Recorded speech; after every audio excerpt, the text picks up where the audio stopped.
Welcome back to Admit It with Alexis White. And I'm very excited today. I mean, I'm always excited to do the pod, but I'm really excited today because we have a member of our team here at Alexis College Expert who's going to be enlightening us about lots and lots of things, in particular having to do with the writing aspect of the application process, but her own story. Take it away. I'm sorry, who are you? Hi, my name is Ali Rosenthal, ALI, not short for anything. Is that true? That is true. You're not an Alexandra. I'm not an Alexandra, I'm not an Allison. I'm an Ali, ALI. Wow. I actually didn't know that. So yeah, that's good. That's good. Yeah. Good info. People think it's Ali. It's not. It's Ali. Yes. So it's a little confusing. That is my full name though. Short and sweet. Okay. Unlike me, I'm the height of the average American woman, 5'5.5". Not short and sweet. Yeah. I am a member of the Alexis College Expert team. I have been since 2024. I would say it was love at first meeting. It absolutely was. We really clicked. Mm-hmm. And I am a college counselor and essay expert.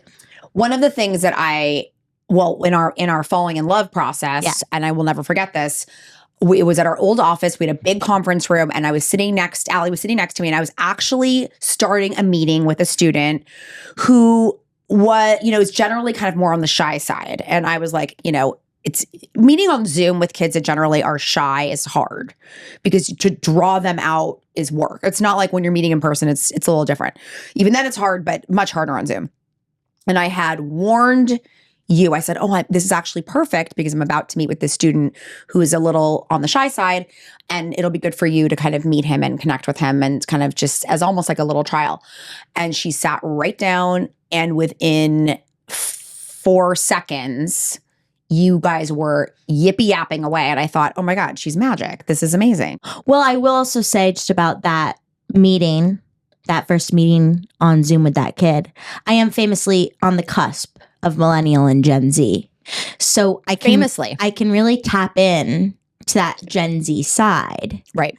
With the clients who, for now, are Gen Z. It is true. And I'm talking their talk. Mm-hmm. I feel like some of them are going to watch this and be like, wow, she really thinks she's... she really thinks she's doing that. She's actually cringe. old as hell. Yeah. Am I allowed to say that? Sorry. Yes, you are. Okay. Who listens to this? It's like... all the people. Great. Yeah. Adults, children. Excellent. Yes. Excellent. No children under the age. Shout out Ari. I think Ari watches. Ari's for sure going to hear this. Listen. Yeah. Shout out Listen, Ari. watch. For sure. That's a student of mine.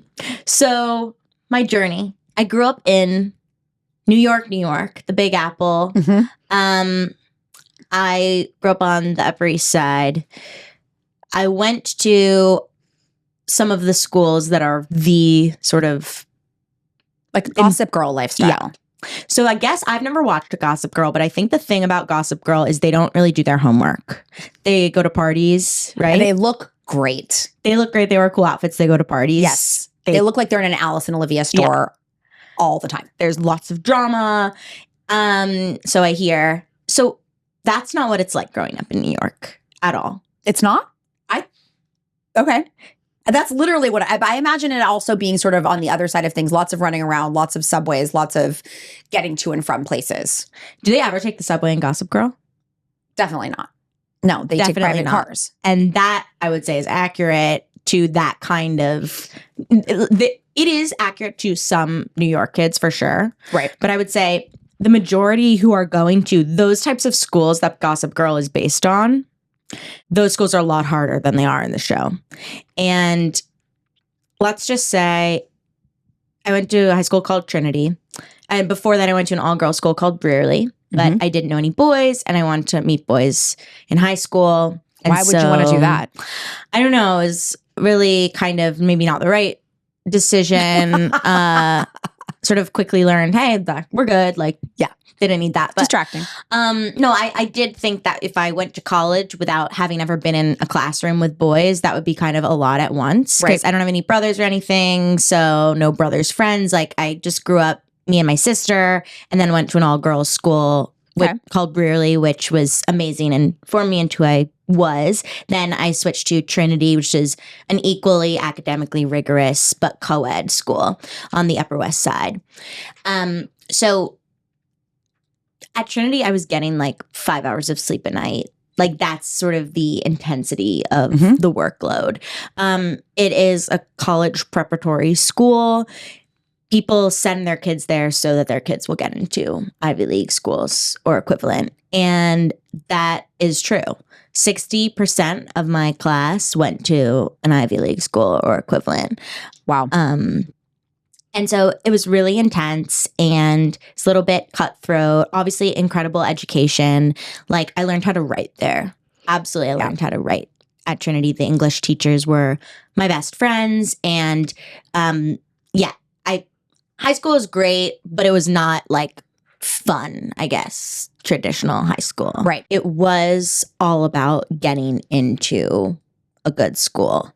And I think a lot of the intense New York City private schools are about that. And I guess, nowadays, a lot of high schools, it kind of is about that from freshman year. Like if you're focusing on getting into a great school, you are thinking about that from freshman year. I think the difference was at some of these intense New York City schools, like everyone's kind of aware of it and the kids are all aware of it. And so we're all sort of like, I don't know, there's this You feel like sense you're of- looking behind yourself, like you're being chased. Sort of like, what is everybody else doing and what should I be doing? That type of thing. a lot of comparison and a lot of competition, for lack of a better word, because you all are up against each other. When I say that, 12 kids from my grade of, what was it, 114, 110, like 12 kids were going to Harvard. Stop. Yeah. 10% of your grade went to Harvard, basically. 11 matriculated. Wow. So that means more might have gotten in, actually. If you're saying that 11 went, That's the thing. Okay. this is the math lesson Spoiler portion alert. of the podcast. I was the one that didn't go. That makes so much sense to me Okay. right now. So 12 of us got in. We know other people didn't get in. Did you get it? I got in. I didn't Hello, go. fun fact. That's what I just said. I was the one that didn't go. Well, I thought you were making a joke, like, because we couldn't figure out the math. Oh, that no. You didn't. Oh, it wasn't a joke. Okay. So, She doesn't joke about getting into Harvard. Let's not joke about that. okay. So I got into Harvard and I didn't go, but everyone else who got in went. Okay. Except me. And so we all knew, it's like, that's how sort of close and competitive our grade was. And I don't also want to bash Trinity because, like, what if I want my kids to go there and I want them to get in? Well, I don't think you're bashing Trinity. Okay. I'm not getting that sense. I don't have kids, by the way. I just mean like future potential. Well, somebody's definitely going to be looking back at you 20 years from now being like, let's rewind to that podcast where your mom said, anyway. So, well, this is funny because I wanted to make a comedic podcast about Brearley with one of my best friends. And she literally held my hand and said, that sounds like such a good idea. And I think that would be really popular. And I do think we should do that. But I'm not going to do it because I want my daughters to get into Brearley. And I said, okay. Again, we don't have children. We're in our 20s. Like she's just, yeah. That's And how having gone intense to it is in New Marlboro, York. I would say that if this was 10 years ago, when I was, if this was 20 years ago, sorry, I really can't do math, when I was 25 and didn't have a kid, and somebody wanted to do a comedic podcast about Marlboro, I probably would have said, that's a great idea, but maybe not. Guess what? I have 2 boys. No one's There going you to Marlboro. go. Right. No one's going to. For those of you listeners, Marlboro is a very similar school to the schools that she's talking about, Brearley and Trinity. A very posh schmantz, all girls, college prep, the whole thing, which is one of the reasons why we connected on that front. Lots and lots of pressure. Yes. Lots of pressure. Yes. So we all knew where everyone got in. Our high school did something really interesting as well, where they only let you apply to one place early. Doesn't matter if it was early decision or early action. Everything Interesting. was early decision. I don't know if they still do this, but back in 2015 fall for that application cycle. I was class of 2016 in high school. They had a protocol that they had for several years where every Trinity student could only apply to one place early. It didn't matter if that school was early action.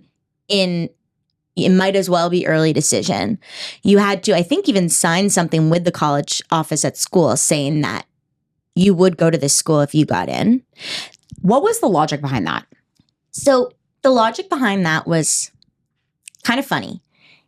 It was because in previous years, Trinity kids had so gotten into this competitive spirit that they would get into an amazing school early action, like, let's say, Brown. Okay. And then they would apply to all the other 27 other schools early action. Just to see where they could get in. Just to see where they could get in. And then end up going to Brown, but they just wanted to see where they would get in. And then they wouldn't give Brown the answer. They wouldn't commit to Brown. And then you had all these other kids who were waiting, either deferred or waitlisted or whatever. Sure. Yeah. Okay. So apparently that had happened so much that people just like getting into, let's say, I don't know if Harvard has early action. I think they have restricted early action. Something like, like even places like that. And then just waiting to give an answer and taking up other people's spots. So they made it so that you better love that first school you're applying early to, because if you get in, you're going. And it also, I think, gives the school an edge to be able to call schools and say, the way we do it, our early action is binding, so they will attend. And it's kind of like a bargaining chip. It's brilliant, actually. Here's the thing I think I wonder about, and I don't know how this comes into play. And again, I don't even know if they still do this. But what about kids who want to compare scholarships? The financial aid package thing, that is the exception. The thing is that if you're going to apply early decision, the logic behind that is, and I tell people this on social all the time and to our clients, if you need financial aid, do not apply early decision. This is not a fair game to play for yourself or for anybody else. Right. Or for the school. It's just not, it actually is not a good gamble. So if you need to compare packages, then play that game. Pit them all against each other. So I think that those people really wouldn't be doing anything early anyway, or shouldn't. Sure. But then we can probably say that most of the Trinity crew, out of those 100 and how many people you said? Like 110. How many of those people were really going to be applying for need-based financial aid? Maybe 30%? Yeah. I mean, there is like, there's a Prep for Prep in New York, which is like a great program that helps like kids from lower income families go to schools like Trinity for high school. So a significant portion of our grade came from that kind of background, which was awesome. And so I don't really know the numbers, but yeah, maybe something like 30. I wonder let's say 33%. And I wonder if the college counseling office, they would have the ears of the admissions director as going, look, we have this policy, right? But for this particular student, it will be dependent on the package that they receive, right? Maybe that seems fair. Yeah. Anyway, enough about them. Continue. I decided Yale. That's where I want to go. I want to go to Yale. Mm-hmm. I was a bookish girl. I did theater. I liked English. You were a Yaley. I was a Yaley. I said, I'm going to Yale. Rory Gilmore right here. And so I applied to Yale early action. Mm-hmm. And I got deferred, womp womp, because everyone who wants to go to Yale likes English and does theater. Stop. Really? So it's like, listeners, if you like English and you do theater, get in line. Another interesting thing about me, so I had great grades, I had great grades, great extracurriculars. Also, shout out to my parents. Love them. And they pushed me really hard.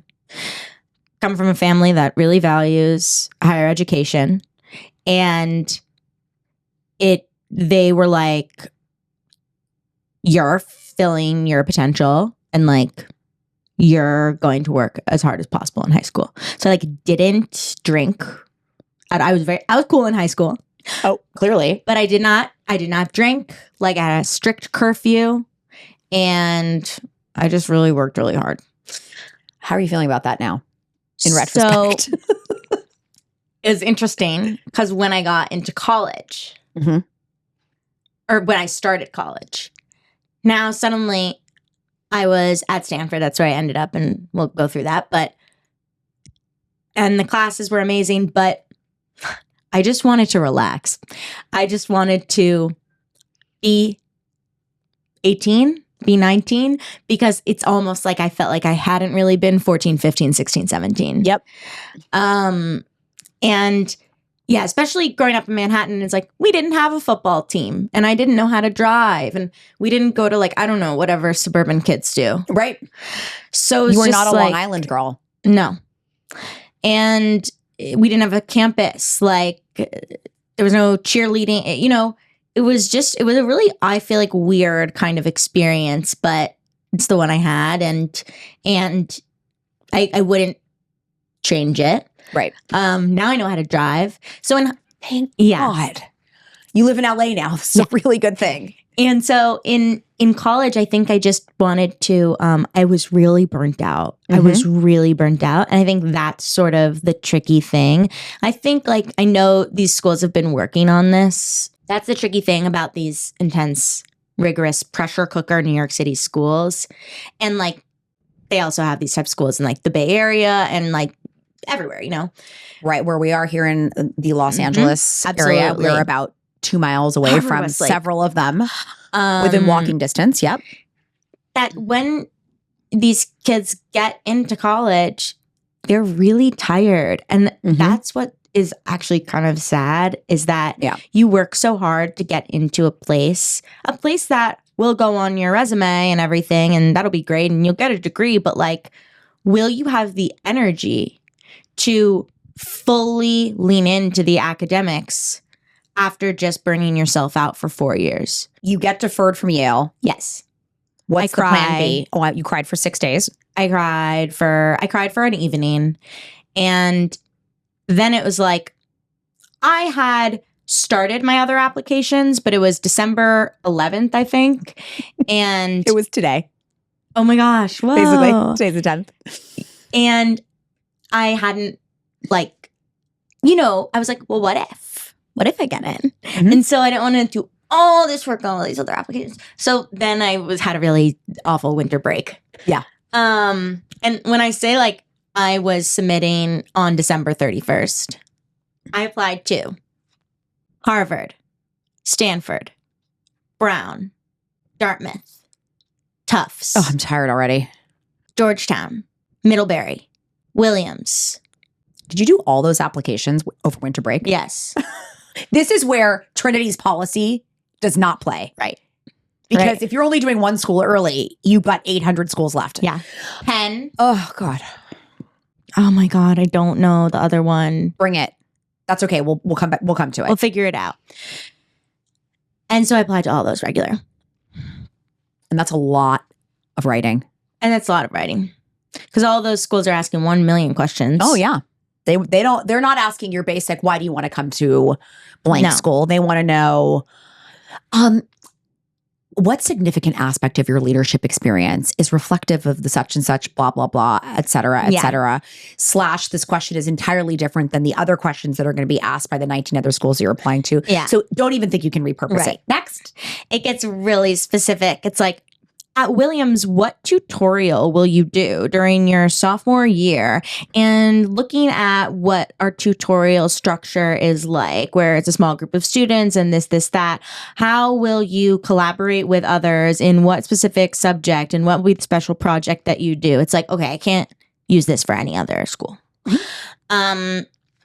So did all those applications and Northwestern was the other school. Oh, I know what you're wondering. Yes. What were your safety schools, Ali? I certainly am wondering about that list because as a counselor, I'm going, this feels uncomfortable to me. I bet Tufts was your safety school. Yes. Uh-huh. And Middlebury. Yeah. Yeah. And you were like, I'm definitely going to get into those schools, so I don't need to. Oh, it's fine. And I think at the time we even thought Northwestern was a safety school. I was going to say that. But yeah. Isn't that awful? And it probably was. And where did you get in? Well, how about this? Let me rephrase. Yeah. Who rejected you? Okay. Let's go through it. Got into Harvard. Will say, my mother went to Harvard undergrad and then Harvard Business School. That helps. I'm not saying you didn't get it on your own merit, but that does help. So that's very crucial here. Mm-hmm. My dad went to Kenyon College undergrad. Okay. And then he went to randomly Yale Drama School. He talked his way in as a theater producer. That didn't help with Yale. They couldn't care less. Graduate school. Yeah. Especially the drama school. So anyway, I ended up getting rejected from Yale. Got into Harvard, but did it feel like me? Like, did it feel like I did it? There was that chip on my shoulder, you know? You're like, I'm not a Nepo baby. I can't do this. I knew I would always feel like that. The legacy thing, I would always wonder. Mm-hmm. Got into Stanford, no connections. And I'll talk about how I did that with a very specific strategy. That was unbelievable. The feeling of that, I want to talk about that. Okay. After we finish this list. The feeling of I never expected that. I got into Middlebury, got into Tufts, got into Williams. I love Williams. And sometimes I think I should have gone to Williams, and I got into Georgetown and I got into Dartmouth. And I got rejected from Brown. Fascinating. I got waitlisted at Northwestern. Also interesting. I got either waitlisted or rejected, I don't remember, at Penn. And I don't think you're fit for any of it. those schools, which is why that makes sense to me. And I think that finishes the list. Stanford is notoriously, really notoriously impossible to get into. I would say even harder than Harvard in a lot of respects. So when you say you had a strategy, this was not a college counselor. I didn't work with a college counselor. This was counselor. Ali being her own college counselor. Well, with a little bit of a tip. So, my dad is like a businessman. I don't know. You know when you don't know what your dad does? Okay. Something with advertising or something like that. Anyway. But he loves the arts because, he used to want to be a theater director when he was younger. Okay. And maybe that's why I'm a movie director today, is because don't you always, isn't there this thing you try to fulfill your parents' dreams? Right. He's my best friend. Love him. Shout out Mark. Shout out Lisa, my incredible mother. Both of them have taught me that anything is possible. Okay, so you're really maximizing this podcast shout out moment. my sister Rebecca. How old She's is she? about to get married. She is 31. Where did she go to school? Michigan. Oh, so you've got all the perspective. And she met her husband in Michigan, or about to be husband. Shout out Robbie. And then she went to law school at Wisconsin. So she's a Big Ten girl. Love it. She's my people. And big sports. So we big Michigan sports family, etc. Also the Pittsburgh Steelers. Are those your people too? That's my dad's from Pittsburgh. So yeah, got it. Okay. So what was I talking about? You were saying, Stanford. You got to take yes. Dad. So my dad loves theater. And so he knew somebody who worked at the Public Theater in New York. Okay. As I don't know. And I feel so bad because I don't remember this woman's name. Anyway. Well, you know what? She's going to listen to this podcast and feel really rejected. Next. She had gone to Stanford and studied theater there, perhaps. I don't know. And then for a few years had helped try to get more artsy kids in. And so had consulted for the admissions department or something. Okay. So that was in the past. I got coffee with her because it was little eager beaver bunny. And I think this was my dad's idea. ask her, if that's really true that they want more like artsy kids there. Mm-hmm. And I asked her and she said, it's so true. And so I was an actor. I am an actor. And I did all the plays in high school. I was not like a professional child actor or anything, although I was discovered at the age of 5 at the Tribeca Film Festival. A woman came up to me and said to my mom, your daughter's so cute. Would she like to be an actress or model? And I said, yeah. And my mom said, no, thank you. And then later on, when I realized my passion for acting, you remember that moment. Pissed. Okay, well, listen, Lisa. Lisa. She's coming for you. No, it's good because I'm not like. You mean you weren't going to be like fake now? You weren't going to go to some pay to play weird model contest? Okay, next. Okay. So I did the plays in high school. And I remember my parents said that I could like audition for real things like after I did well on the SAT or something. Isn't that funny? They were like, here's the carrot. Yeah, exactly. Yeah. And then basically this woman that I sat down with said, if you are somebody that does theater, make an audition tape and submit it to Stanford in the like arts portfolio section or additional material section. But you weren't applying as a theater major, so you wouldn't have had an arts portfolio section. Do they even have a undergraduate theater major there? Yes, they do. Okay, so they would have had. Now, is Stanford's application process for that the same as like Northwestern's, where you have to get in first and then you do the other stuff next, or is it all part of the admissions process? It's all part of it. So you didn't even have access to that. So did you just like, how did you do this in the additional information section? Totally. So once I decided that I was going to at least do this for Stanford, submit an audition tape, the same as like you might submit, I don't know, like a science project you did or something, or like a research thing.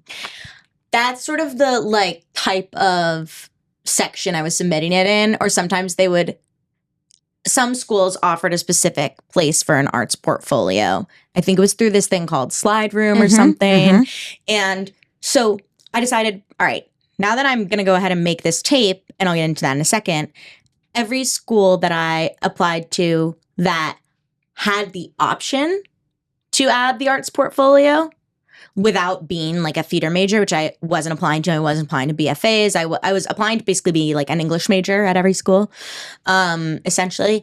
And so every school that allowed an arts portfolio, I submitted it.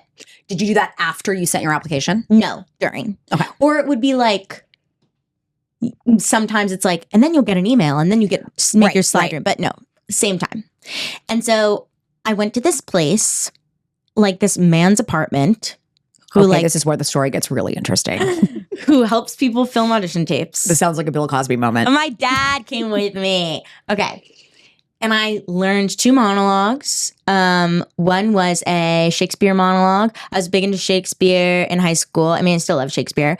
But I had won like the Shakespeare competitions at my school. I did the Shakespeare competition in high school too. Really? I went to the semifinals. Yeah. I went to the New York finals, but then I got out. Mm-hmm. I got kicked out too. In LA. Anyway. Yeah. Rats. Mm-hmm. So basically, I did a Shakespeare monologue and then I did like a modern contemporary monologue. And every school that allowed one, I submitted it to. And what's interesting, but then some of them you just are not allowed to submit those kinds of things. How did you find out that the schools would take additional materials from you?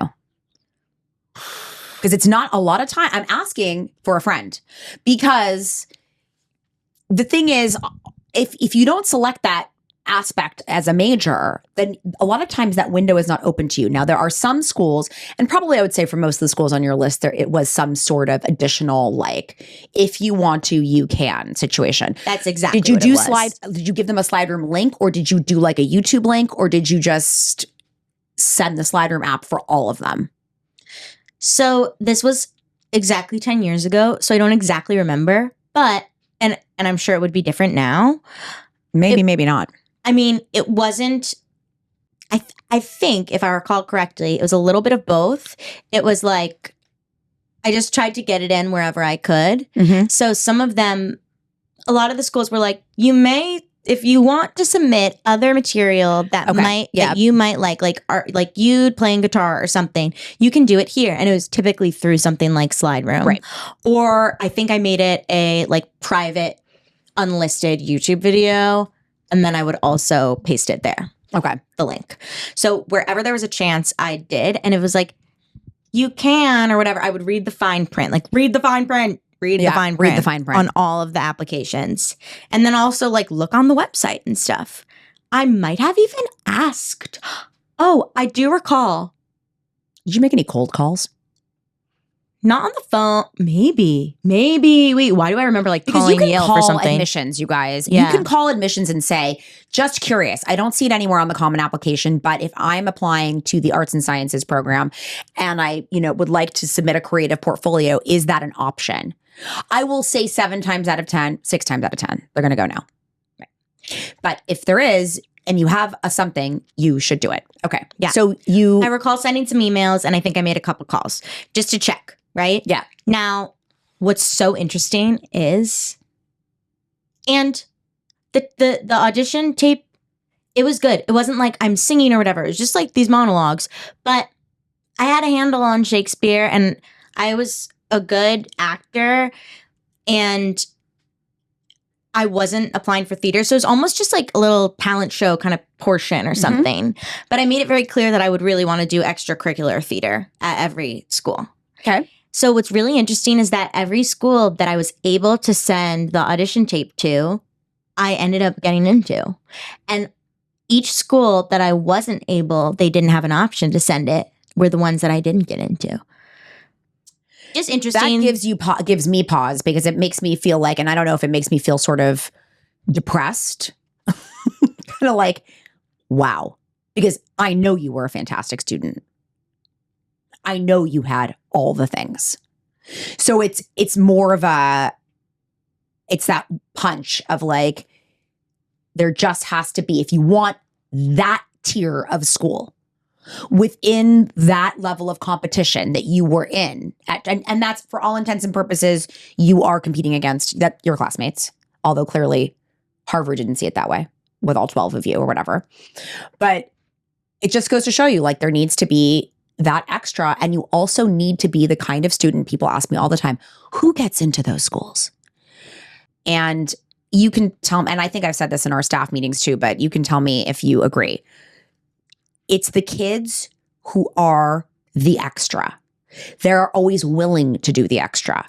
They are always at the front of the line to do all the things, and they have been that way pretty much since day one. Day one of school. They have been that child.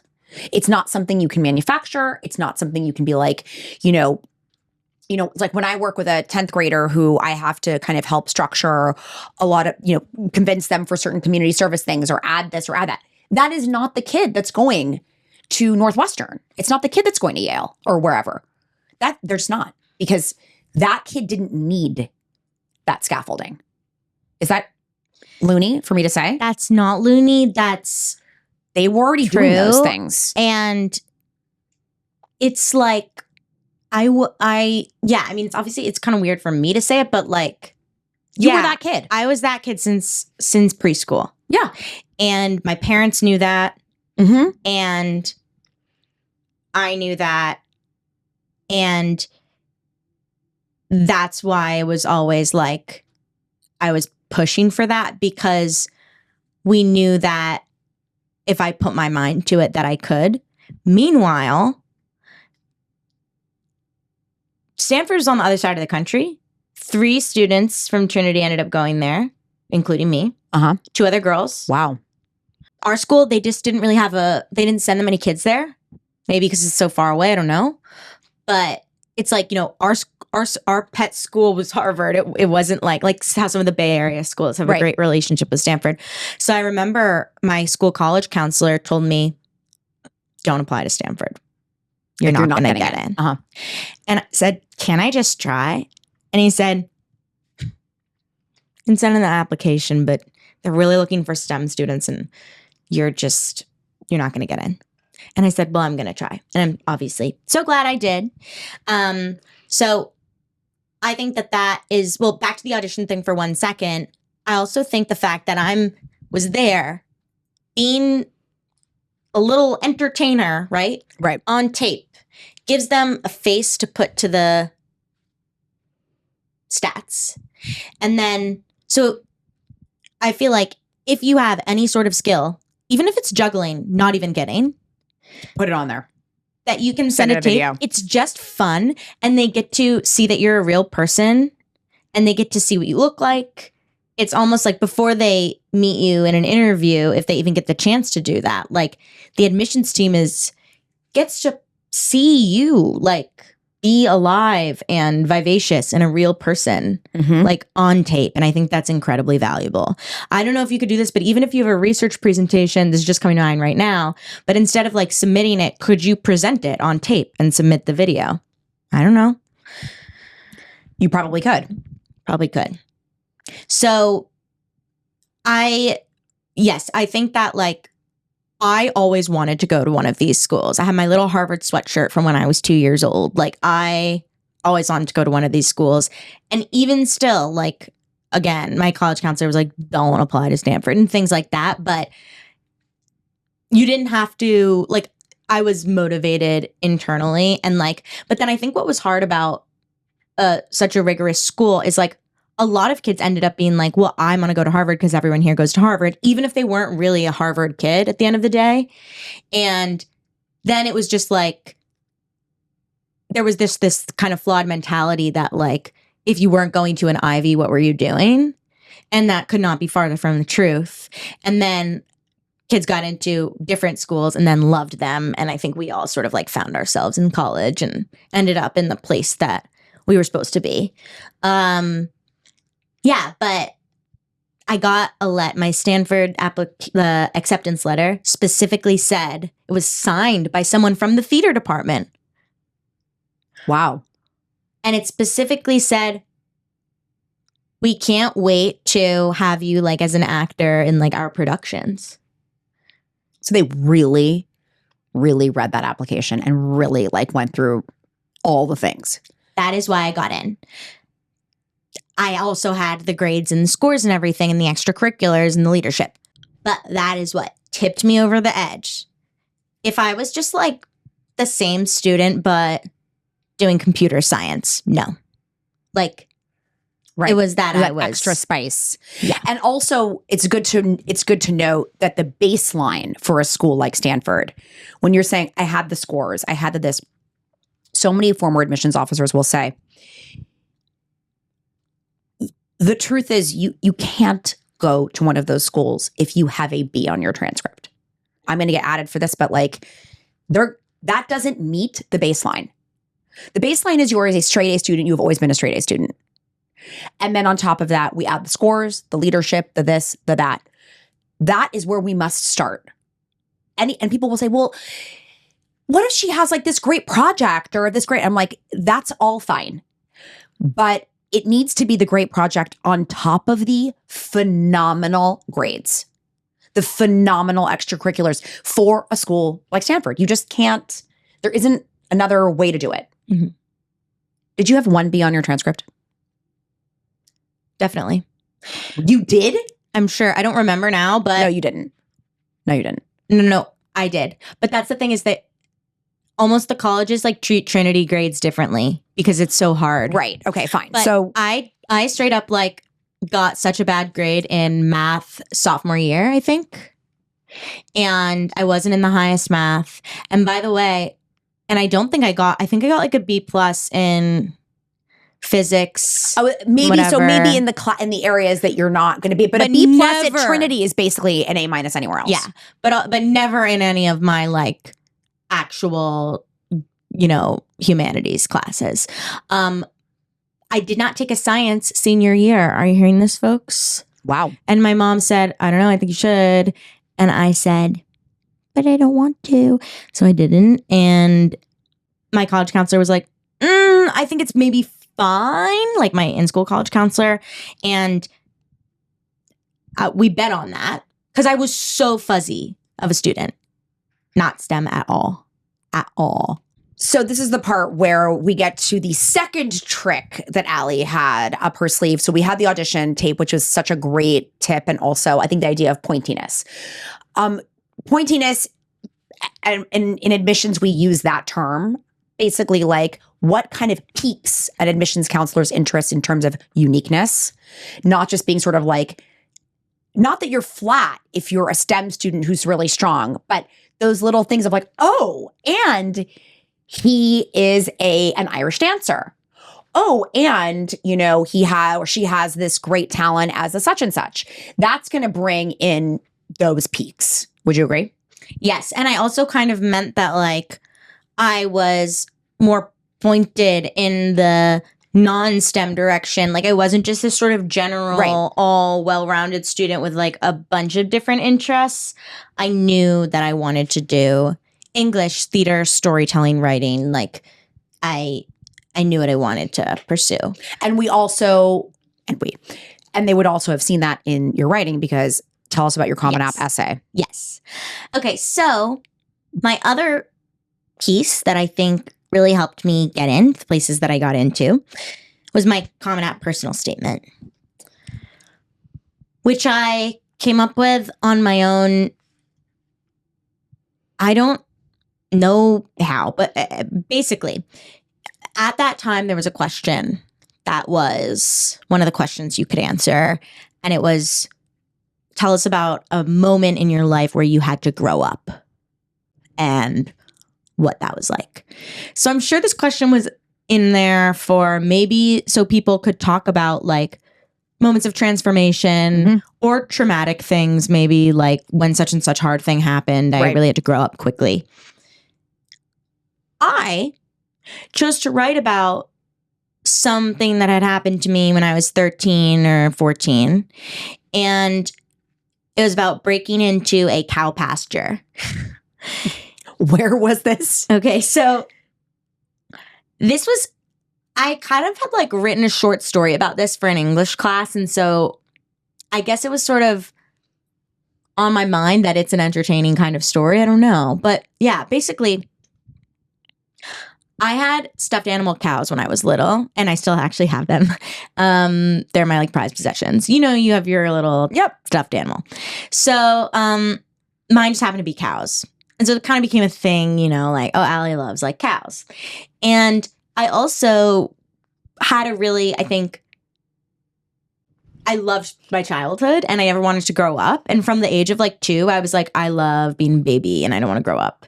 Like all the other kids were like, let's grow up really fast. And I was like, I'm good. I love being a child. And so I think, puberty and like going to high school and feeling like this awkward, like girlhood to womanhood sort of transition. I was like so uncomfortable and it was so awkward. And I was just like, I don't want to do all this. I want to stay young and stay a kid. And so one time when I was 13, on that awkward cusp, we were in Connecticut for the weekend and we were staying across from somewhere where there was a cow farm. And there were cows, and there were baby cows, and there were adult cows in this field grazing, like really close to the fence. And I got it in my head that I was going to go pet them. Nay, not only pet them, have a spiritual moment with the cows. Like I was in this awkward, pubescent, sadness. And I was like, I wish I could be a kid again. Let me go like connect with like basically my animal your spirit of my animal, childhood. Yes. And so basically I just like left the house. I was wearing white sneakers. Okay. And she's smart too. Went and I climbed on a rock. And I was also such a goody too. She was like, I don't know why I didn't know this was like fully breaking and entering, but were you by yourself? Yes. So I climbed on a boulder and I hopped over this fence into the cow pasture. Immediately, my feet start sinking. I am calf deep, no pun intended, in manure. Mud mixed with shit. cow shit. And the cows, meanwhile, are moving away from me. They're like, who is this girl in our home? They start moving away like, get out of here. So they're moving real far away. I'm in there. So, I'm trying to still have this moment and maybe I can go Your at least socks are look covered into in their shit. eyes. My white little kids are filled with shit. And I start trekking across the pasture towards the cows and I'm just sinking deeper and deeper. And it's disgusting. And the cows are like fully 200 feet away. They're on the other side of the field. And I'm like, they not only do they have zero interest, but they actually dislike you. They're fully judging me. They're looking at me. They're mooing. They're like, get out of here. So fine. I turn around, my shoes covered in shit. I make my way back towards the fence. I grab it to get out. It's an electric fence. Because it is meant to keep the cows in. So it is a very strong electric fence. Oh and my I God. had climbed on a boulder to hop over it. So I didn't touch it on the way in. There was no boulder on the inside. I could not get out. It was an electric fence. I start crying. I start waving to the road for help. I look like this sweet little girl who's perhaps a farmhand. So cars are driving by. People are honking, waving, hi, hi. And I'm like, help, help, help. And people are like, oh, hi. And not a lot of cars are passing by because we're like in the countryside.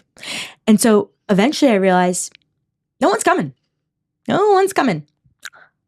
And I just have to grip the fence, endure the shocks. Oh my God, this is wild. And squeeze my way through the fence, literally vibrating from electricity. Are you worried that you're going to be brain damaged? Get to the other side. Did you actually? Yes. What did it feel like? It felt crazy. And this happened the other day when I forgot to unplug a light bulb when I was changing the socket, and it felt like that. Mm-hmm. So, I mean, it was really rough, but there was no other way.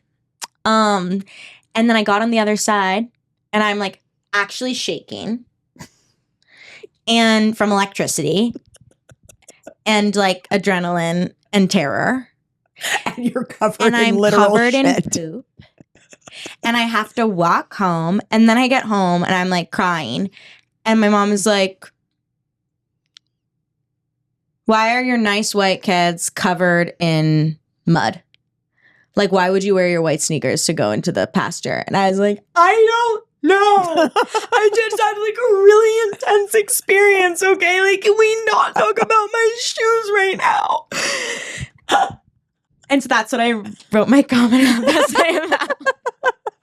So the number one point of the essay was to entertain them. The number 2 point of the essay was to show them that I'm funny. Because if you're funny, which I hope listeners think I am, because that's kind of like, I guess, part of what I've been basing my career off of. You're not, find a new job. Okay, damn it. But if you're funny, how else are you going to show that besides in your writing? And like, that is a positive quality that people want on their college campuses. And so I made the essay funny. And my college counselor at Trinity gave me great advice on that. He was like, if you're going to tell this story and what you're trying to show here is that you're funny, like, let's really do it, you know? So I remember part of it was like, I step into the field, look at the cows, ladies, I say, like that kind of thing.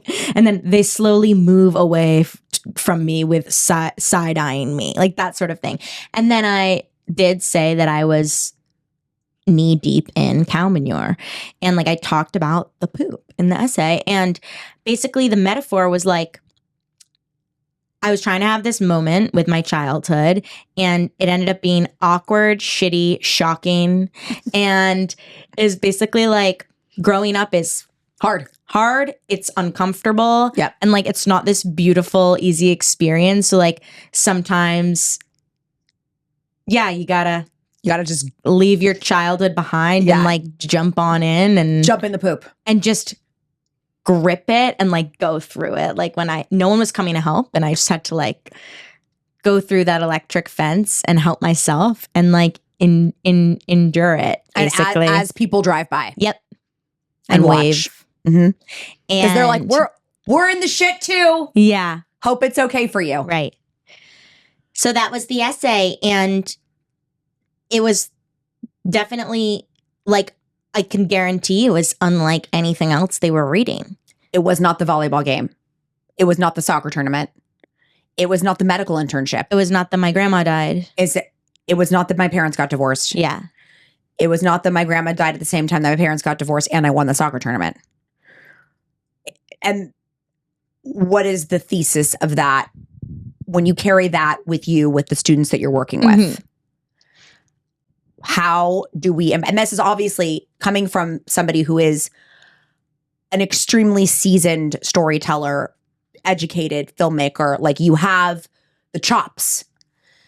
And now we're telling a 17-year-old kid or 16-year-old kid to embark on something that is very mature storytelling. That's like a New Yorker piece. So how do we draw them away? Give me an example of somebody you've worked with where you're like, that's not the interesting part. Actually, that's the interesting part. Because there's so much of this, I haven't done anything interesting. What am I going to write about? And a lot of times what kids think is interesting, sort of like in the ether, or sort of like what we're all supposed to laud as something that we want to write about, is actually really boring. Or too adult or pedestrian, even in that it's all the kids are doing it. All the kids at Trinity do that. All the kids at whatever. Like, tell me something I don't know about you. Take it away. Yeah. So this is one of my favorite parts of the process is helping students figure out what they're going to write their personal statement about. I love it because we do this interview process basically, and I get to know them, and I ask them questions that maybe they haven't asked themselves, or things about, I want to know things that they don't think are important, because that's usually where the gold is. Right. I think a lot of students are writing about what they think the colleges want to hear, and that ends up being extremely boring. And if you just put yourself in your shoes of an admissions reader who has 300 of these in front of them, and they're reading the same thing over and over, what's going to just at least like think about your reader and think about giving them something fun and different to read and like slightly entertaining, and specific. Very specific is, yeah. Very specific. So a lot of the times, like, I'll help students find, it's like they have a secret hobby. And it doesn't have to be something they're amazing at or award-winning at. It's almost like the one part of the application where you can talk about the things that you don't go to competitions for, or like you don't have on your resume. Right. Or that you wouldn't consider resume worthy because you think you're like, oh, that's a thing. That's an accomplishment. That's something compelling. Really? I like to twist it. So it's like almost like your whole application shows one version of you. And then it's like, but guess what? And you kind of find something that just adds another layer that's fun and personal and unique, and then obviously make it mean something. And sometimes that metaphor can feel a little forced, but sometimes it can. So I'll give an example. I worked with a student who just sort of like nice, normal kid, lived in California. He's Punjabi, but that wasn't really a big part of his application before we started working together. He had written his first draft before coming to me of his Common App about like a day in the life, kind of his day to day, and it involved lots of things like playing basketball, playing the piano, normal stuff, driving his grandparents to the park, coming home and eating his mom's really good cooking, going to bed. And so reading it, it was like, all right, well, he wasn't a piano prodigy or basketball star, so I don't want the essay to be about these things. Right. Because those are pretty basic things. Now, if it was like he plays the lute, that might be different. But he didn't. Or if he manages some like really intense neighborhood street ball team, right? Thing. Right. And like it's this underground way that like all the neighborhood kids meet and he like runs the game. I mean, that's cool. Yeah, that's awesome. But it was like I had a student who started his own club basketball team. Like that was cool. That's cool. Continue. So look at the part of the essay that's like 2 sentences about how he drives around his grandparents. And I'm like, what do you mean you drive around your grandparents? He's like, well, I'm like their chauffeur. And I'm like, what do you mean? And he says, so they live in India and they come over for 6 months every year and live with us.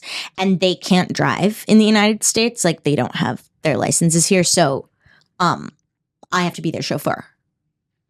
And I'm like, that's hilarious. What kind of places do you drive him to?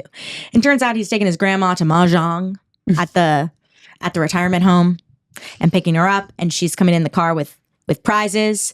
And she's sort of winking like she didn't get them fair and square. Love it. And his grandfather is like a survivor of war. And like one of his legs got partly blown up by shrapnel. And now in his old age, he has to like exercise this leg a lot. So he takes his grandma to the park and hears war stories while his grandpa's walking. And then he brings his grandma to like the hairdresser and, all this kind of stuff. And this is like kind of a bro-y, like 17-year-old kid who you just wouldn't think would be like the sweetest grandson in the entire world, but is. And in the car, apparently, they would complain to him about their iPad or Apple Watch and like how they would brag to each other about like how he fixed their technology for them that week, or like he's their personal assistant. He's their personal assistant. And it was just the coolest thing ever because also it is all this time that wasn't reflected on his extracurricular list. Right. That's actually like a couple hours every day. That's a lot of time. He's taking care of these 2 elderly people and speaking a different language with them. Sorry about that part. Yeah. So we ended up writing an essay that was like over the course of an errand that he's taking his grandparents on. So it's like in real time, like a car ride in real time. So they leave the house and he's like talking about how he pulls out of, and he came up with this, was amazing, how he has to, usually he would like zoom out of the driveway, but he like goes really slowly because when his grandma's in the car, because like she kind of freaks out when he drives fast. So he like gently pulls out and like does a perfect, turn. And then they are arguing in a different language in the back about like, he fixed my iPad for me. No, like you must have messed it up because it was working perfectly last time he gave it back to us, And then he drops his grandma off at Mahjong, takes his grandfather to their park. Like they talk about the war. He walks with his grandfather. So he sort of reflects on how his grandfather has inspired him. And then they pick grandma back up from Mahjong. He reflects on how like her personable nature has inspired him. And then we make fun of how she probably cheated at Mahjong. She enters the car with a giant Captain Crunch box as like a prize, like Costco size Captain Crunch was the Mahjong prize that day. Then they go home and they eat like food that is like Indian food for dinner. And like we talk about the specific smells and he like helps them upstairs and all this stuff. So yeah, it was really beautiful. And he got into NYU early. That's amazing. That was last year, right? And that was his reach. Mm-hmm. Wow. And so it just gave an entirely new side to this person. Right. And it was heartfelt and it was specific.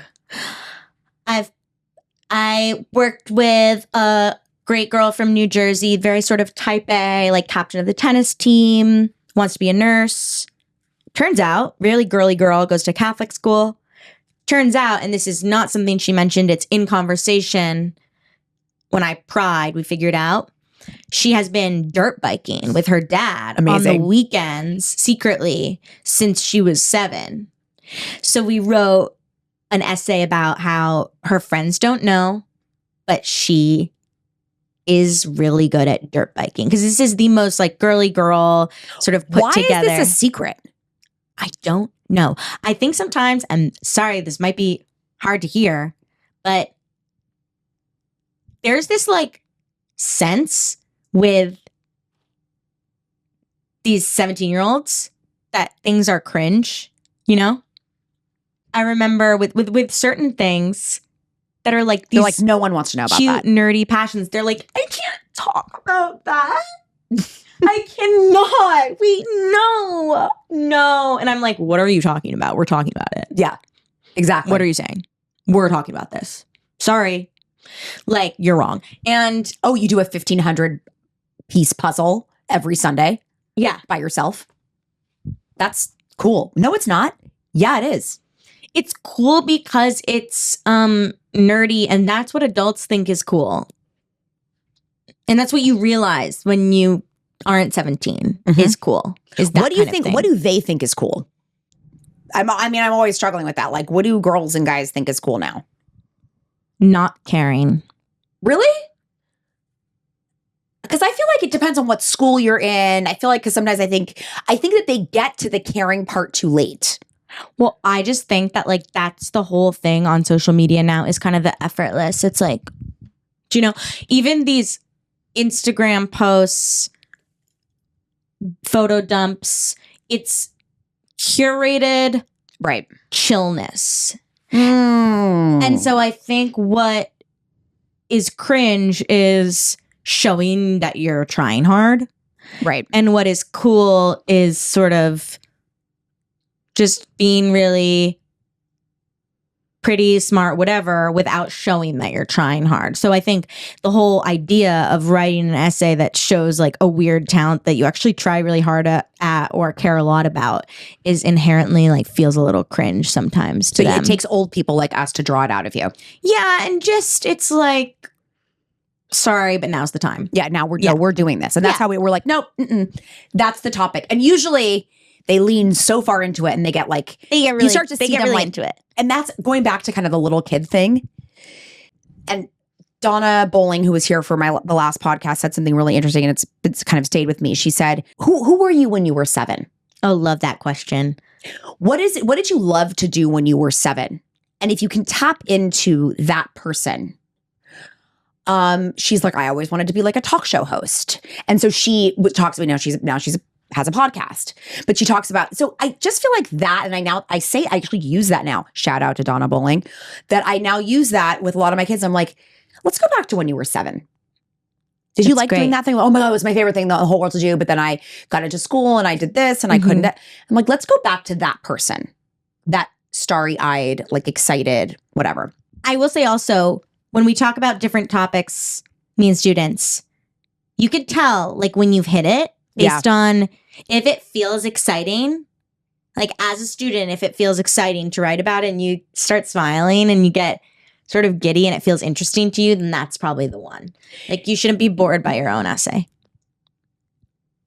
You know you're bored by your own essay when you have a very hard time writing it. Yeah.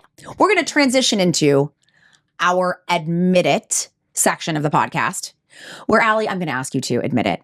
Admit it, Ali. Okay. How often do you think parents are right about the topics that their kids should write? These are two different rights, by the way. Those are called homophones. Right and right? Yeah. Thank you. How often do you think the parents are right about what their kid should write? 22% of the time. I would argue maybe even less. But yes, parents, stop getting yourself knee deep in cow shit with the suggestions for your kids' essays, because they're so bad. They're just so bad. And you're living on another planet. You're living 30 years ago when we all applied to college, not her because she's younger, but it's not. And even then those ideas were wrong. Writing what you think a college wants to hear is Like you were saying before, wrong. Okay. Admit it. Yeah. Is Stanford all that?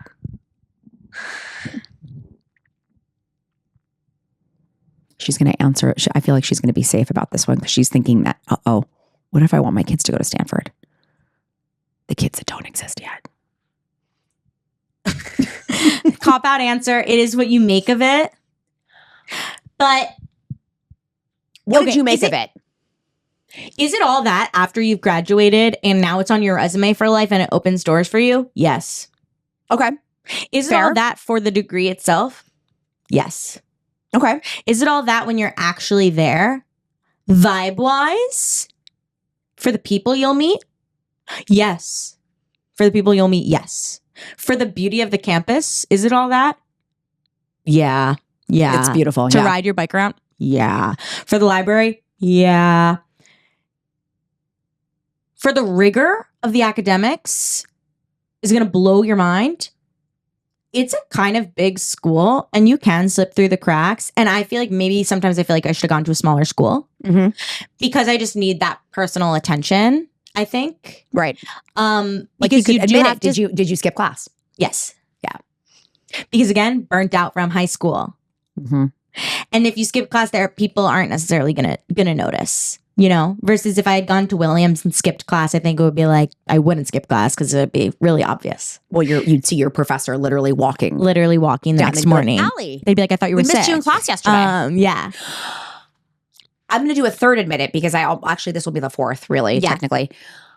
Admit it. Do you wish that you'd partied more in high school? Yes.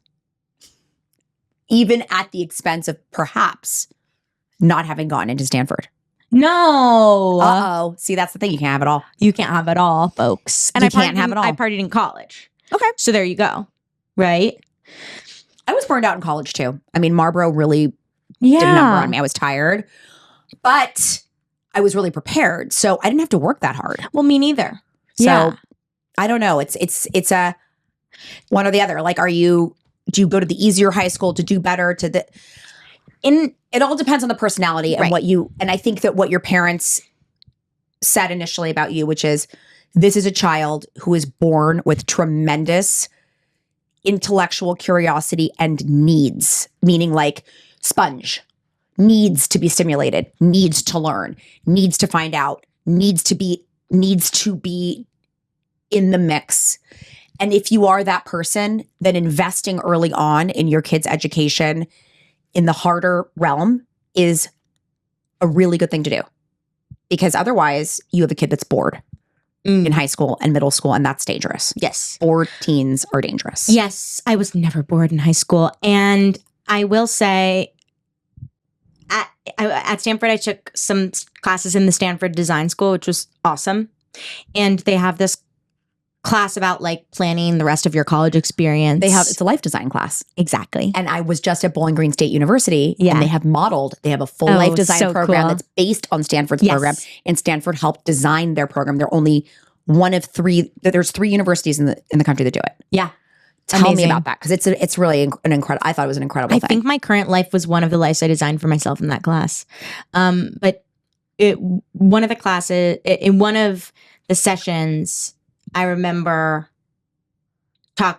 they taught us about like the different things you could use a college experience for. Mm-hmm. You could dedicate your college experience to the life of the mind, the life of the career, or the life of you personally.